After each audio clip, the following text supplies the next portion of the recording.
Shalom saudara yang terkasih di dalam Tuhan Yesus Kristus.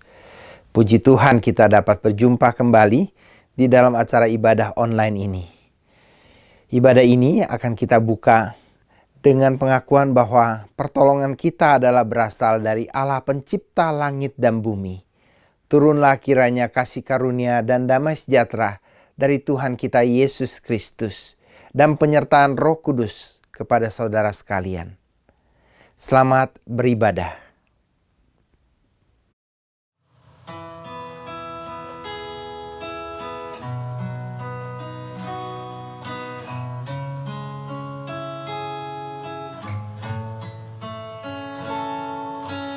Hatiku tenang berada dekatmu, Kaulah jawaban hidupku.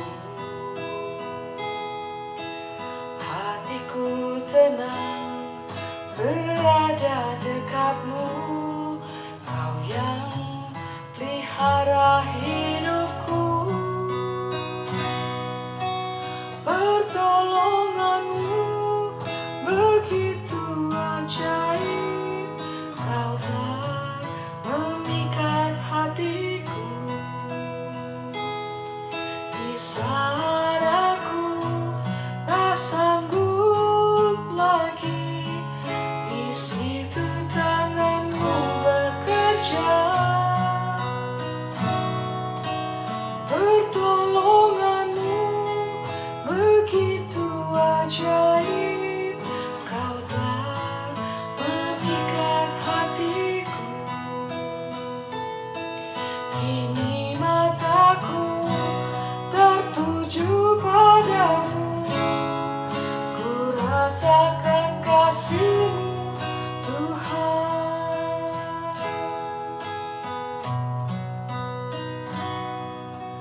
Hatiku tenang berada dekatmu, Kaulah jawaban hidupku.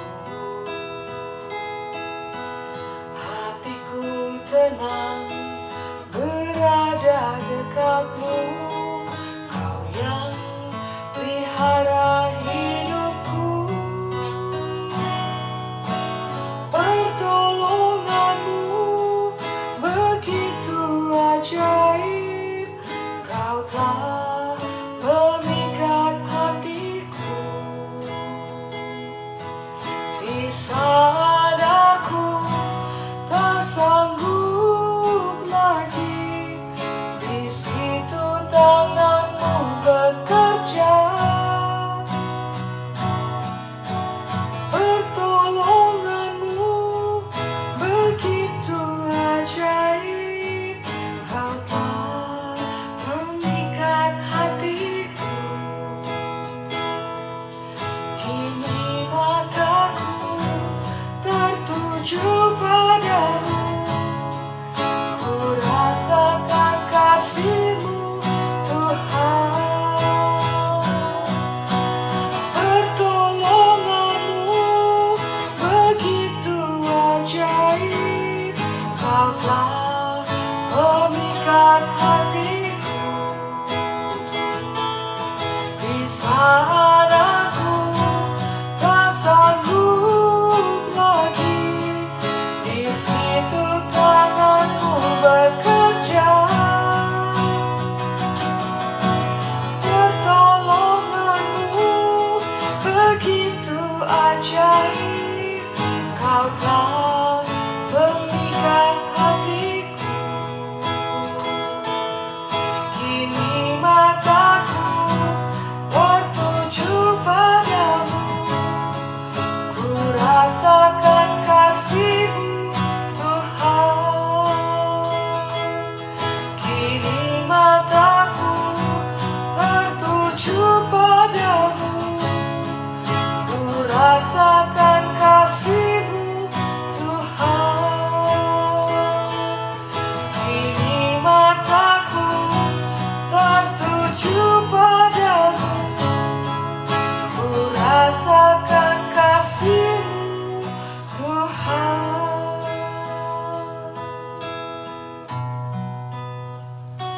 Maka sekarang jika aku kiranya mendapat kasih karunia di hadapan-Mu, beritahukanlah kiranya jalan-Mu kepadaku, sehingga aku mengenal Engkau, supaya aku tetap mendapat kasih karunia di hadapan-Mu. Ingatlah bahwa bangsa ini umat-Mu. Lalu ia berfirman, aku sendiri hendak membimbing engkau dan memberikan ketentraman kepadamu. Berkatalah Musa kepadanya, jika engkau sendiri tidak membimbing kami, janganlah suruh kami berangkat dari sini.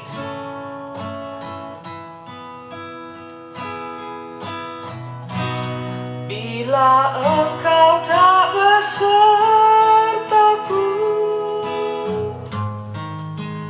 ku tak mau berjalan. Ku perlu Tuhan, pimpin langkahku dengan kasih karunia-Mu.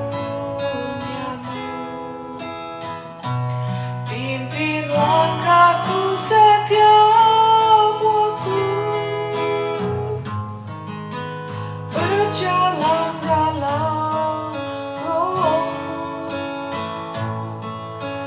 Nyatakan Tuhan kemuliaan-Mu dan berjalanlah denganku. Bila engkau tak besertaku, ku tak mau berjalan.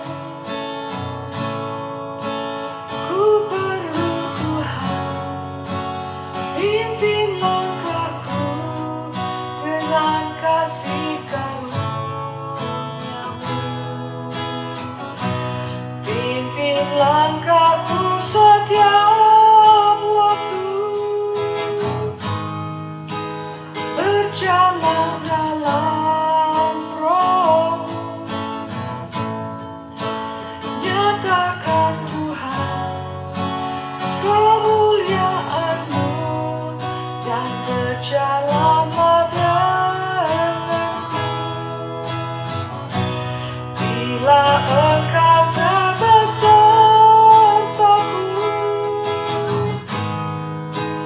ku tak mau berjalan. Ku perlu Tuhan, pimpin langkahku dengan kasih karunia-Mu. Pimpin langkahku setiap waktu, berjalan dalam Roh-Mu. Nyatakan Tuhan kemuliaan-Mu dan berjalanlah denganku. Nyatakan Tuhan kemuliaan-Mu dan berjalanlah denganku. Nyatakan Tuhan kemuliaan.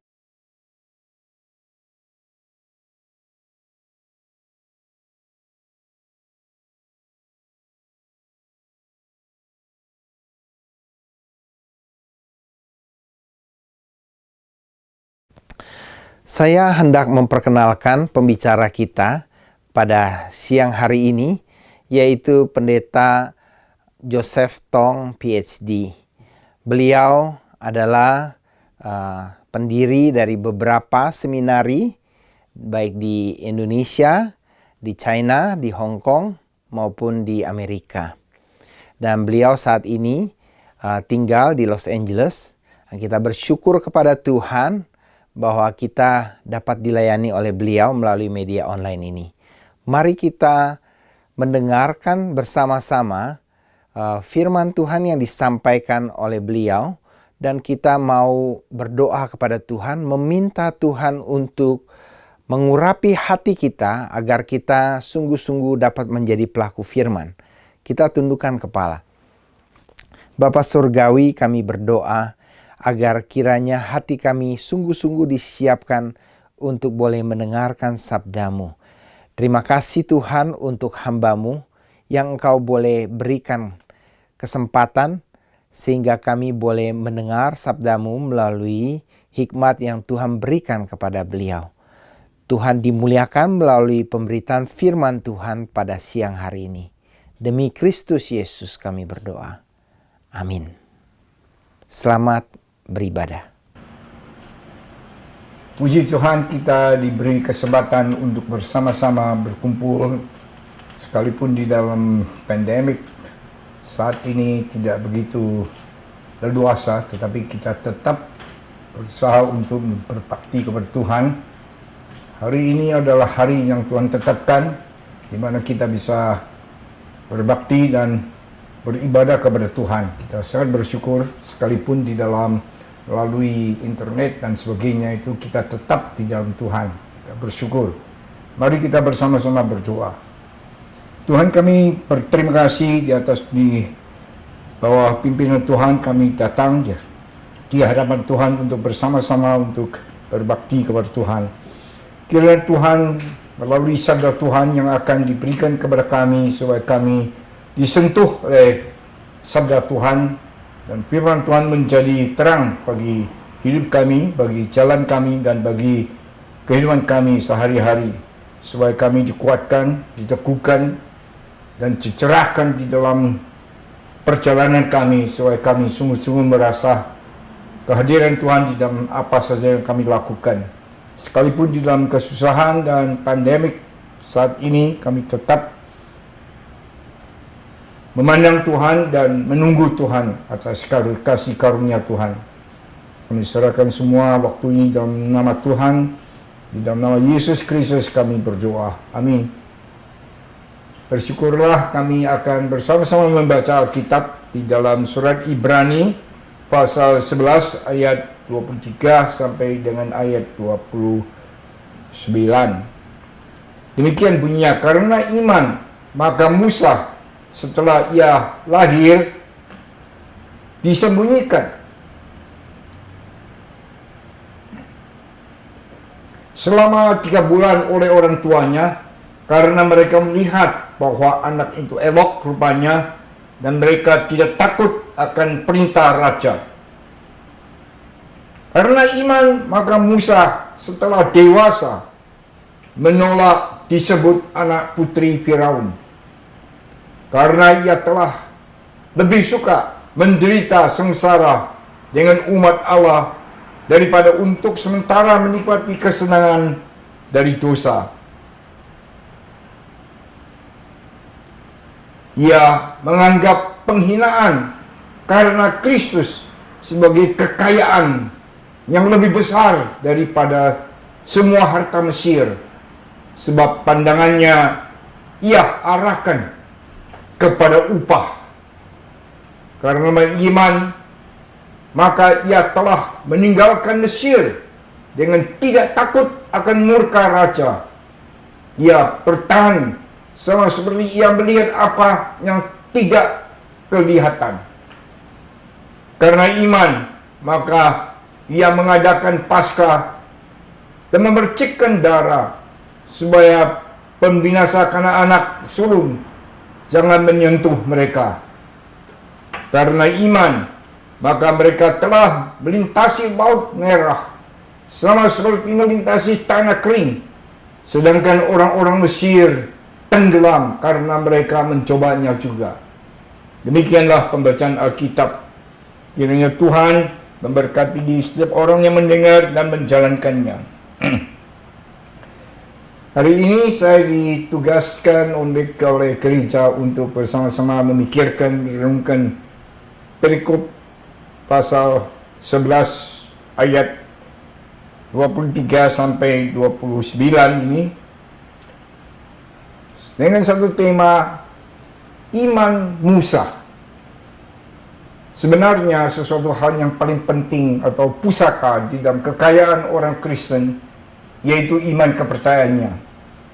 Apa yang kita punya, apa yang kita pegang di dalam suasana pandemi ini, kita sangat meragukan kekayaan, keagungan, kemasyhuran, kemegahan, apa saja. Di dalam satu detik kita akan hilang sama sekali. Segala sesuatu yang kita hargai, segala sesuatu yang kita pentingkan di dalam pandemik masa kini, kita melihat segala sesuatu tidak ada sesuatu yang bisa kita pegang. Suatu pusaka yang terpenting bagi manusia, kalau menurut Alkitab, bukan harta benda, bukan kekayaan, kemurahan, kepunyaan, pemilikan dan sebagainya. Sesuatu yang tidak akan binasa, tidak akan hilang, yaitu iman yang diberikan oleh Tuhan kepada kita. Sehingga kita mempunyai iman kepercayaan yang teguh di dalam Tuhan. Di manalah kita tidak akan kehilangan apa yang kita punya, dan apa yang Tuhan berikan kepada kita, kita akan pegang teguh untuk selama-lamanya. Mengenai iman Musa, sebenarnya iman apa itu? Memang iman pemberian Allah, karunia Allah yang diberikan kepada kita semua. Tetapi di dalam perikop ini kita akan membahas iman Musa. Iman yang bagaimana? Sebenarnya untuk ringkasnya, dapatlah kita melihat suatu kata-kata yang penting sekali yang menggambarkan iman Musa. Iman yang dewasa sebenarnya. Dikatakan dalam ayat 24, nyata sekali dikatakan, karena iman maka Musa setelah dewasa menolak disebut anak putri Firaun. Saudaraku yang kekasih, memang iman setiap orang memilikinya, tetapi sampai di mana pengenalan iman kita, sampai di mana manfaat kehidupan kita yang dimanfaatkan oleh iman kita, banyak orang yang kurang mengetahui. Iman harus bertumbuh, bukan berkembang, tapi bertumbuh, karena iman itu adalah sesuatu yang berhayat, yang bisa bertumbuh. Bertumbuh sampai di mana? Sampai dewasa menurut surat Efesus yang dinyatakan oleh Rasul Paulus. Sehingga kamu dewasa, menjadi orang yang dewasa, tidak tertipu lagi. Itulah satu hal yang penting sekali. Mari kita sama-sama membahas iman Musa ini, iman yang dewasa, yang bertumbuh di dalam Tuhan, yang menempuh jalan untuk menuju kepada tanah Kanaan yang Tuhan perjanjikan kepada kita. Iman yang bertumbuh, iman apa itu sebenarnya? Saya coba untuk membahas berdasarkan ayat-ayat satu persatu supaya kita bisa mendapat suatu tuntunan dan penerangan. Setiap kali kita membaca Alkitab, kalau sampai di perikop ini, kita akan diingatkan akan apa iman kita dan bagaimana iman kita akan bertumbuh dan harus bertumbuh. Mulai dengan ayat 23. Iman Musa adalah iman yang mutunya baik sekali, yang bermutu. Iman yang bermutu berdasarkan ayat 23 dikatakan, karena iman maka Musa setelah lahir. Sebenarnya iman orang Kristen adalah iman yang kita warisi daripada Tuhan, dari adat di mana kita diberikan dengan latar belakang keturunan yang benih, yang baik sekali. Iman Musa yang dia terima, dia waris daripada orang tuanya, yang menyatakan dirinya mengindahi akan pemberian Allah, akan ciptaan Allah. Iman yang benih, yang baik, yang mutunya baik itu harus berasal dari Tuhan. Sesuatu yang berasal dari Tuhan, kita harus mengindahinya. Appreciate what God has done. Saudaraku yang kekasih, bersyukurlah kamu mendengar firman Tuhan yang benar, tertanam di dalam tanah yang baik, di mana dengan latar belakang kita bagi seorang Kristen, penginjil membawa iman, kepercayaan itu kepada kita, berita Injil kepada kita yang benar, bukan yang salah.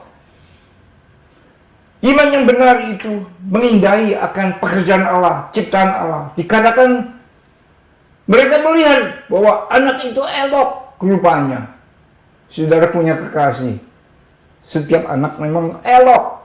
Kalau kamu menerima itu adalah pemberian Allah, ciptaan Allah, perbuatan Allah, semuanya baik menurut kitab Kejadian. Dikatakan Allah melihat apa yang dia hasil karyanya itu baik. Dikatakan oleh Paulus bahwa kita adalah karya Allah, God's craftsmanship yang paling indah. Oleh sebab itu jangan disia-siakan. Sekalipun dunia atau raja dunia yang diisytiharkan oleh Firaun mau membunuh orang-orang, anak-anak umat Tuhan. Mereka menganggap umat Tuhan itu menjadi sesuatu kemungkinan yang akan merusak kebudayaan, baik dengan kerajaan dan kekuasaan mereka.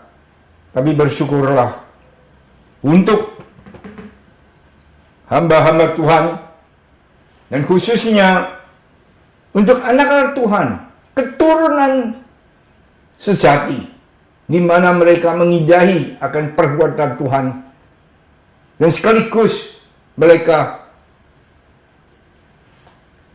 menyatakan dirinya itu tidak takut akan Firaun atau pemerintahan yang jahat, kerajaan yang jahat, raja dunia yang diwakili atau disiarkan oleh Raja Firaun itu.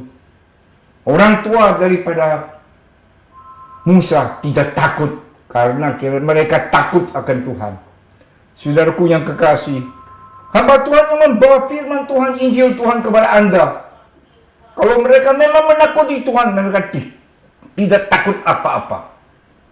Hari ini kita melihat banyak orang, banyak hamba Tuhan yang takut akan kemiskinan, takut akan pandemik, takut akan perintah kuasa kegelapan, takut akan jimat, takut akan apa aja. Hanya tidak takut akan Tuhan. Itu iman yang benih jahat sebenarnya, saudaraku yang kekasih. Iman yang baik, yang bermutu baik. Musa menerima iman yang bermutu baik, menghindari perbuatan Allah. Dia takut akan kuasa kegelapan, kuasa apapun, karena mereka takut. Bukan saja takut, mereka mencintai Tuhan. Itulah saudaraku yang kekasih. Seorang yang mencintai Tuhan harus berdasarkan ketakutan kepada Tuhan, melihat akan keagungan Tuhan, menyerahkan diri kepada keagungan Tuhan itu. Ini butir pertama yang kita belajar dari ayat 24. Selanjutnya di dalam ayat 25 dinyatakan dia mulai berdewasa. Saudaraku yang kekasih, itu arti yang nyata sekali di dalam iman yang bertumbuh menjadi dewasa. Kemana iman bertumbuh? Iman harus bertumbuh sampai pada saat ia dewasa. Bagaimana mengetahui kalau iman kita sudah dewasa? Memang seorang anak-anak, dikatakan oleh Paulus, berpikir secara anak-anak, menghitung seperti anak-anak, menyintai segala sesuatu, menyatakan dirinya seperti kanak-kanak. Tetapi saudaraku yang kekasih, hari lepas hari, manusia bertumbuh di dalam jasmanianya, di dalam kerohaniannya, di dalam imannya harus juga bertumbuh. Pada saat itu manusia bertumbuh, di sana itulah saudaraku yang kekasih, di dalam mengenal dirinya, dia mengatakan, dikatakan di dalam ayat 24-25, Ia tidak mau menyebut dirinya anak putri Firaun. Memang sebenarnya pada saat waktu kecilnya, seolah-olah dia buang oleh orang tuanya di satu keranjang yang harus ditaruh di pinggir sungai, di mana putri Firaun menemukannya, dan dengan providensia Allah menyediakan Miriam yang mencari dan menemukan, dan Miriam mengenalkan akan ibunya sebagai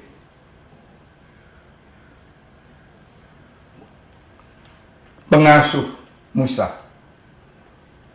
Menurut sejarah Mesir menyatakan pada saat itu Firaun tidak memiliki anak laki-laki.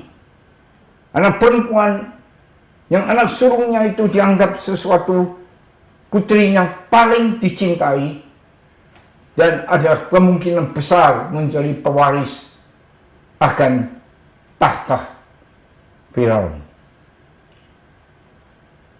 Dengan otomatis, karena Musa diangkat oleh putri Firaun, otomatis dia akan langsung menjadi pewaris akan kerajaan dan tahta Firaun.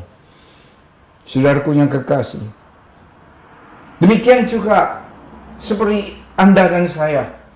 Di dalam dunia ini, dunia merayu kita. Kita seolah-olah diasuh oleh dunia. Dari kecil kita dididik di dalam pendidikan duniawi, di dalam pengetahuan duniawi, sehingga kita belajar dan mampu untuk menempuh kejurusan yang indah, yang baik sekali. Dunia ini, kerajaan dunia, masyarakat, bangsa, maupun umat kita mengharapkan kita untuk menjadi seseorang yang berfaedah, berguna bagi negara, bagi mereka. Itu sudah otomatis sebenarnya. Dengan mudah sekali kita akan mencapai keunggulan yang tidak terdugakan itu. Tetapi saudaraku yang kekasih, seperti di sini dikatakan Musa, setelah dewasa dia menyangkal, dia tidak mau menjadi anak putri Firaun atau menjadi pangeran Firaun dan sebagainya. Saudaraku yang kekasih, iman yang bertumbuh mempunyai suatu penglihatan, mempunyai suatu pengetahuan, mempunyai satu keyakinan yang lebih daripada kebiasaan manusia berpikir. Memang siapa saja pada saat itu penghuni di Mesir, baik orang Mesir, baik pendatang, setiap orang mengharapkan cinta kasih atau kehormatan yang seperti Musa ini, yang akan menjadi seorang yang berkuasa, yang maha mulia sebenarnya. Tetapi iman Musa mempunyai faedah, sesuatu yang penting sekali, berfungsi untuk menilai. Saudaraku yang kekasih, seorang yang bisa menilai, dia mempunyai pengetahuan yang sebenarnya. Di dalam filsafat kita mengenal sesuatu filsafat yang dinamakan scholasticism, filsafat cendekiawan yang dinamakan scholasticism di dalam zaman pertengahan. Scholasticism mengatakan seorang yang pengetahuan yang bisa membeda-bedakan, seorang yang bisa distinguish, membeda-bedakan, itulah seorang yang menjadi guru, yang mampu untuk memberi pertimbangan yang baik, yang benar, membeda-bedakan sesuatu dari baik daripada tidak baik, dari baik daripada tidak baik, yang benar dan tidak benar. He can distinguish, yang bisa membeda-bedakan, saudaraku yang kekasih. Iman yang mutu, baik. Seperti Musa, yang membedakan, dia melihat apa yang dia punya, dan dia akan melihat juga akan dia harus menerima atau dijanjikan oleh Tuhan, perjanjian Tuhan. Dia mempertimbangkan, bisa mempertimbangkan. dan timbangannya itu tepat, mulus dan baik, bisa lihat apa yang penting, apa yang tidak penting, apa yang utama, apa yang sekunder. Saudaraku yang kekasih, ia menyatakan dirinya lebih penting, ya lebih penting kedudukan. Memang kedudukan sebagai pangeran atau sebagai pewaris kerajaan tahta Firaun itu penting. Tetapi ada sesuatu yang lebih penting sebagai kedudukan seorang anak-anak Tuhan, umat Tuhan. Saudara punya kekasih, Musa meyakini bahwa dia mempunyai suatu kedudukan yang lebih penting dari apapun. Saudaraku yang kekasih, apa yang kau tuntut dalam dunia ini? Dia tidak lagi mau disebut anak-anak Firaun atau anak putri Firaun. Tidak lagi menjadi anak-anak duniawi atau anak dunia. Umat dunia memang penting kedudukanmu. Di dalam pengertian ketatanegaraan, kewarganegaraan seorang itu penting sekali. Kalau seorang menjadi stateless, tidak mempunyai kenegaraan, seperti anjingnya keliling, di mana-mana orang akan memukulnya atau membatuinya. Membuang batu di atas anjing yang liar itu atau yang keleleran itu, saudaraku yang kekasih. Bersyukurlah pada saat itu orang Israel merantau di Mesir, dianggap orang yang tidak mempunyai kerajaan atau tidak mempunyai negara.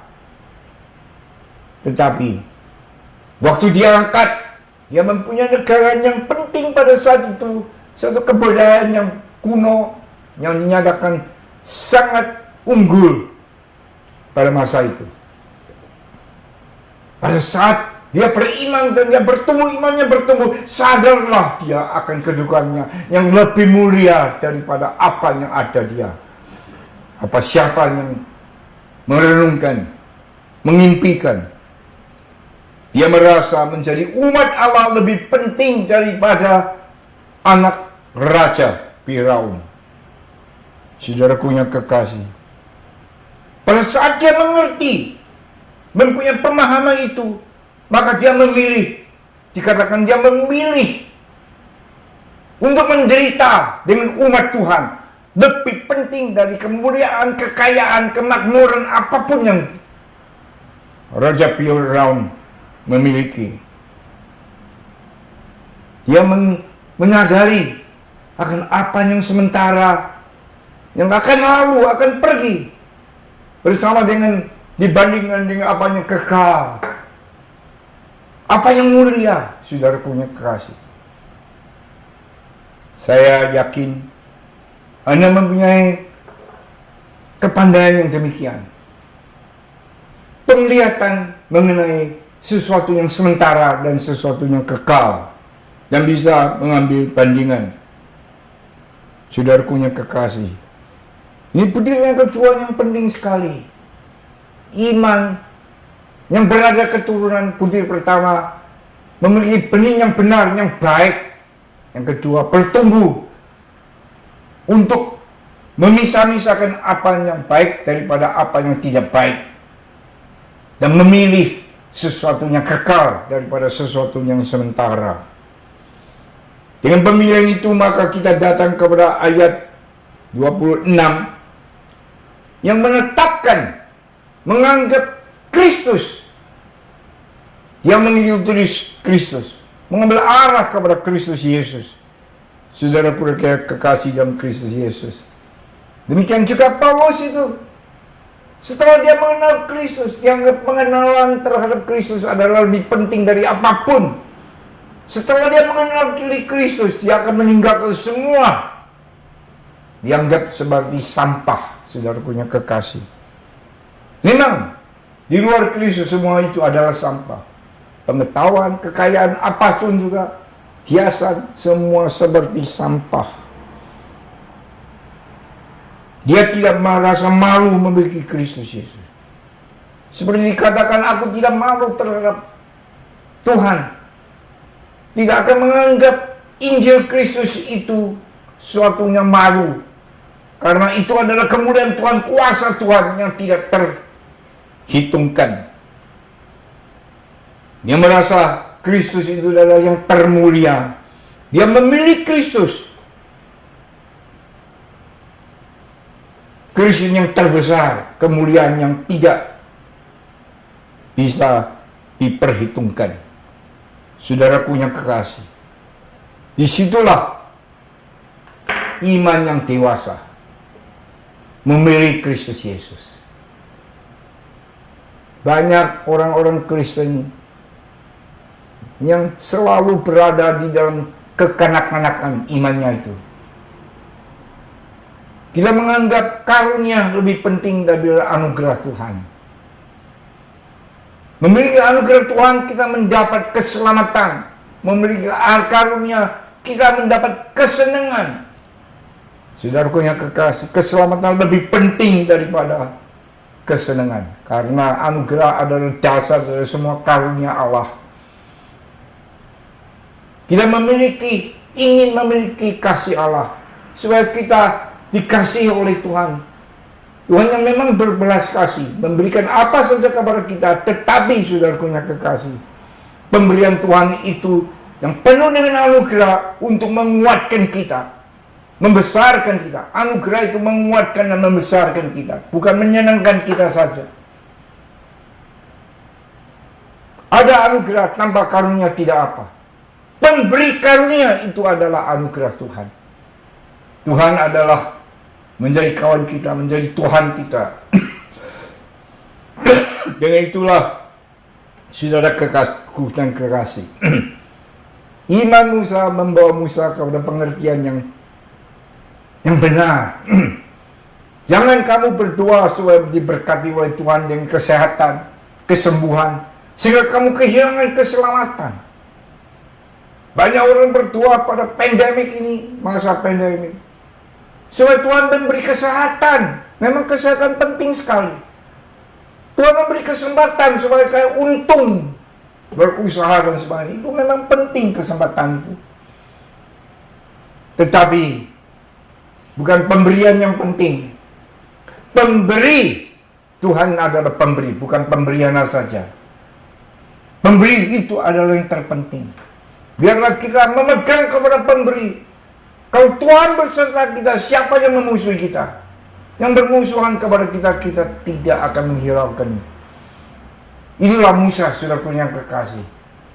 Setelah dia mengenal akan makna daripada iman kepercayaannya yang diturunkan oleh orang tuanya, dia mengerti akan perintah Tuhan, akan janji Tuhan, maka dia menempuh berarah kepada apa yang dia akan diberikan, dia akan memperolehkan. Disitulah saudaraku yang kekasih, Musa bertekad, dikatakan maka dia menganggap menderita buat Kristus Yesus, buat Allah yang memanggilnya, bersama-sama dengan umat Tuhan. Itu lebih penting daripada apa yang sementara, apa yang kekayaan, apa yang kemuliaan, apa saja. Kesenangan di Mesir. Dengan adjektif mengatakan kesenangan dosa sebenarnya itu.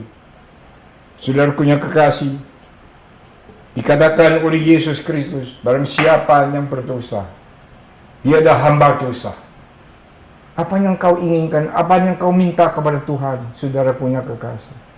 Penikmatan. Saya selalu mengatakan, teologi yang benar. Teologi Augustine mengatakan, Tuhan memberikan segala sesuatu kepada kita, untuk kita, bukan menikmati pemberian Allah itu. Supaya kita bisa mempergunakan pemberian atau karunia Allah. Kasih pun termasuk di dalamnya, saudaraku yang kekasih. Iman yang benar, iman yang bertumbuh, mencapai suatu tahap di mana titik kita mengenal Tuhan dan menyenangkan Tuhan, bukan bersenang-senang karena ada Tuhan. Memang itu penting sekali. Tetapi kalau kamu menikmati pemberian Tuhan tanpa menikmati Tuhan, itu sesuatu yang kecelakaan yang besar sekali.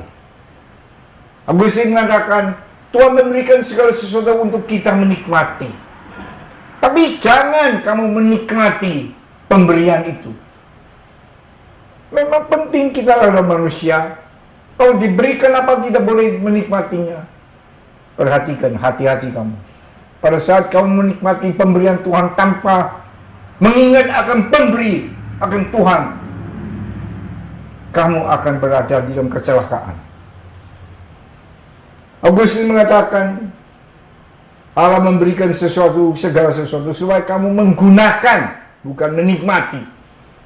That you can uti, dalam Latinnya, menggunakan, utility.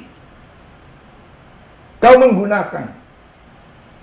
Untuk apa? Untuk menikmati pemberi, menikmati Allah. Frui.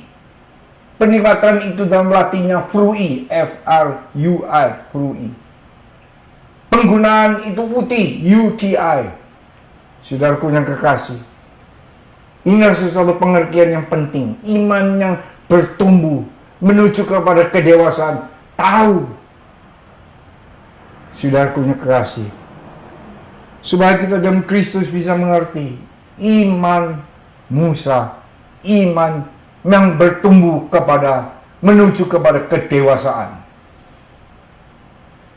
Dia tidak mau bertinggal bersama-sama dengan dosa. Penikmatan dosa adalah sesuatu yang paling celaka. Dia menikmati Tuhan. Perumpamaan satu contoh yang paling baik sekali. Memang generasi pertama Chinese di Indonesia semua susah sekali. Tapi mereka mula-mula menjadi orang Kristen tahu harus berbakti kepada Tuhan. Kau dan saya tahu juga harus berbakti itu satu sumber berkat dan sumber keselamatan. Mereka jerih payah untuk menempuh jalan yang jauh sekali, untuk jalan kaki ke gereja. Untuk apa? Untuk berbakti. Kok jalan kaki? Nggak ada kendaraan, ya kita jalan kaki. Bersyukur masih ada kaki. Kemudian mereka diberkati oleh Tuhan. Dari jalan kaki beli sepeda. Ke gereja lebih mudah, tidak usah susah jerih payah manjat sepeda dan sebagainya. 1 jam jalan bisa ditempuh dengan 20 menit dengan sepeda. Mungkin 10 menit.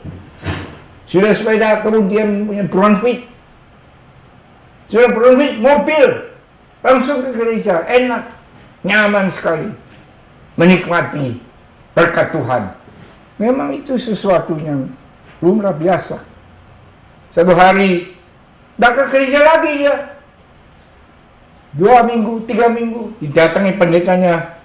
Pak, kok tidak ke gereja? Tahu jawabannya. Dengan enteng sekali dia menjawab, mobilnya rusak. Masih direparasi, belum beres. Maka tidak bisa ke gereja. Itu apa sebab? Tidak, sebenarnya itu alasan sebenarnya, saudaraku yang kekasih. Dulunya ke gereja jalan kaki. 1 jam pun juga tempuh jalan kaki. Jerih payah, keringatan, tetap gereja. Kenapa? Menikmati untuk berbakti.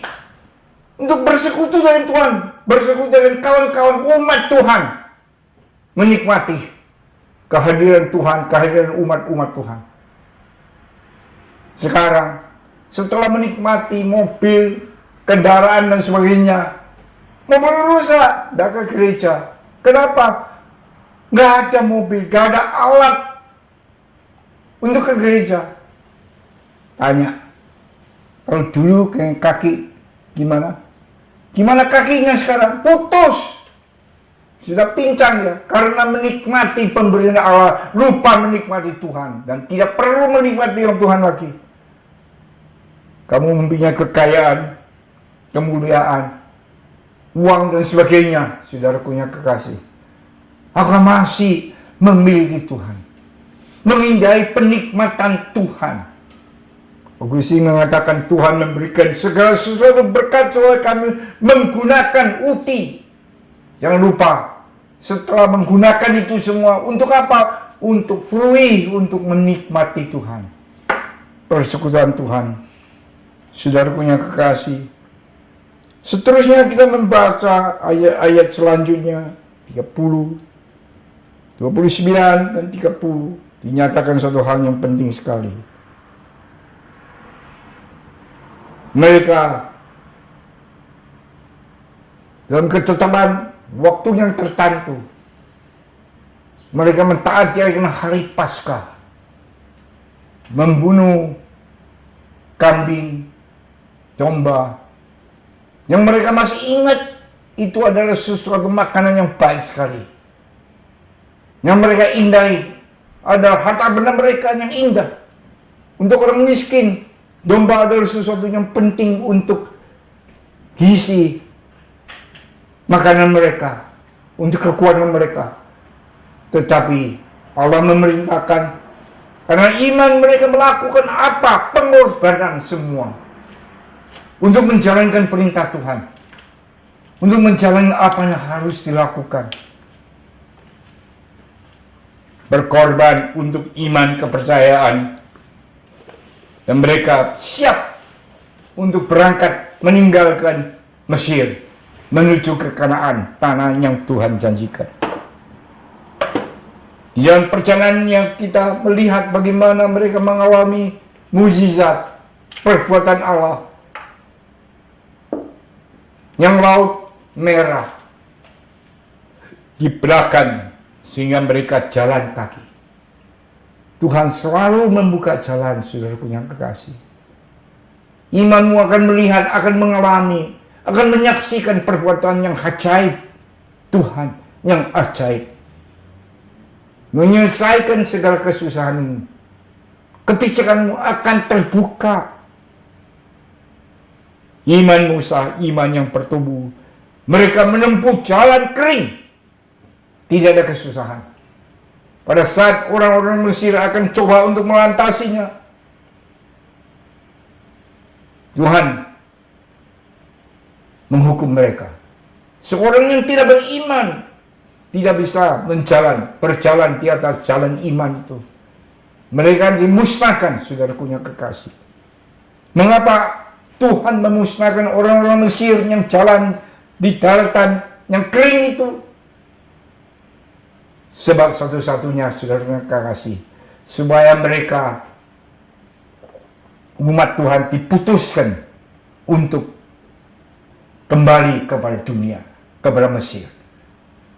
Karena mereka sudah tidak ada sempat untuk kembali, mereka akan selalu menuntut kepada Kanaan sampai pada tanah perjanjian Tuhan.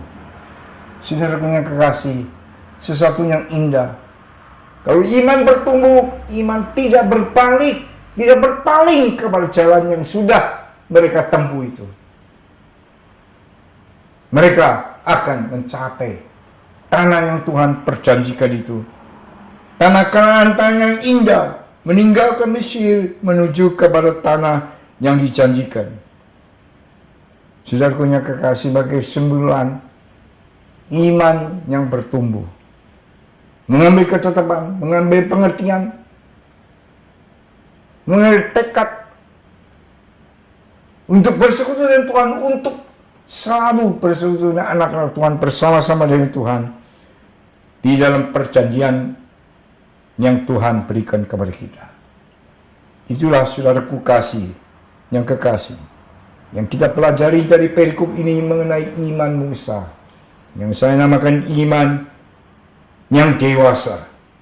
Biarlah Tuhan memberkati kita semua, menguji kita sendiri selalu, supaya umat Tuhan bersama-sama bertumbuh di dalam Tuhan, menjadi dewasa seperti tubuh Kristus Yesus yang dikatakan lengkap, dilengkapi oleh Tuhan dan melengkapi bersama untuk kemuliaan Tuhan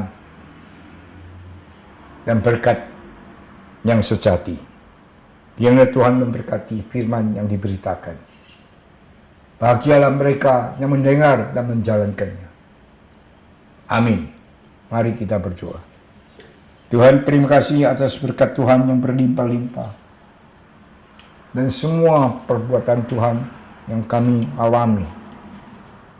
Kami yakin Tuhan serta dengan kami di dalam keadaan kami yang bagaimanapun Tuhan tahu. Kiranya Tuhan membuka mata kami, melihat akan karunia Tuhan dan anugerah Tuhan yang sejati itu. Berilah ketekatan kepada kami supaya kami mengambil keputusan untuk mengikuti Tuhan, menempuh jalan yang Tuhan siapkan dan menerima perjanjian Tuhan yang indah itu. Di dalam nama Yesus Kristus, Juru Selamat kami yang hidup, kami doa. Amin. Terima kasih. Kita bersyukur untuk firman Tuhan yang telah disampaikan oleh Pendeta Joseph Tong PhD, dan kita bersyukur kepada Tuhan karena Tuhan yang memberikan firman tersebut tentunya akan memberikan kita kekuatan untuk dapat menjadi pelaku firman. Mari saudara, saya ajak saudara untuk bangkit berdiri. Kita akan mengakhiri ibadah kita melalui doa. Bapa kami yang di sorga, kami bersyukur untuk hamba-Mu yang dapat menyampaikan firman Tuhan kepada kami. Urapi beliau, berkatilah beliau, supaya beliau boleh terus di dalam pemeliharaan dan campur tangan Tuhan. Kami yang sudah diberkati kiranya boleh menjadi pelaku firman. Oleh sebab itu kami mohon Roh Kudus untuk menolong kami dapat melakukan apa yang Engkau perintahkan. Sekarang kami mau mengakhiri ibadah kami. Berkatilah kami melalui berkat-Mu Tuhan. Jemaat sekalian, terimalah berkat Tuhan. Kasih karunia dari Allah Bapa, persekutuan, penyertaan dari Tuhan Yesus Kristus yang berjanji tidak akan pernah meninggalkan kita. Kekuatan, penghiburan dari Roh Kudus kiranya menyertai saudara-saudara sekalian mulai hari ini sampai Maranatha Tuhan Yesus datang kembali dan sampai selama-lamanya. Amin. Tuhan Yesus memberkati kita semua. Selamat hari Minggu.